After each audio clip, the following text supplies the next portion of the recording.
اللہ نے قرآن میں ایمان کا ماڈل صحابہ کو بنایا ہے. کیا صحیح ہے جملے دی؟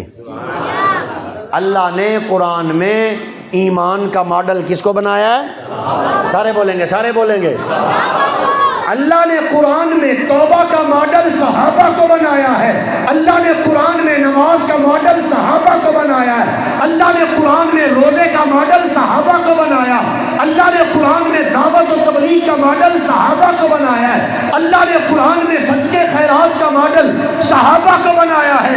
اللہ کہتا ہے کہ اگر نمازی بننا چاہتے ہو صحابہ کو دیکھ کے بن جاؤ. روزے دار بننا چاہتے ہو صحابہ کو دیکھ کے بن جاؤ. حاجی بننا چاہتے ہو صحابہ کو دیکھ کے بننا جاؤ. اگر توبہ کرنا چاہتے ہو تو صحابہ کی توبہ کو دیکھ کے بن جاؤ. والذین تبعوہم بإحسان رضی اللہ عنہم ورضوا عنہ. اس آیت میں اللہ کہتا ہے جیڑا جیڑا غلامان صحابہ ہو سی اللہ انہاں نال انجے راضی ہو جاسی جویں ابو بکر عمر نال ہویا ہے.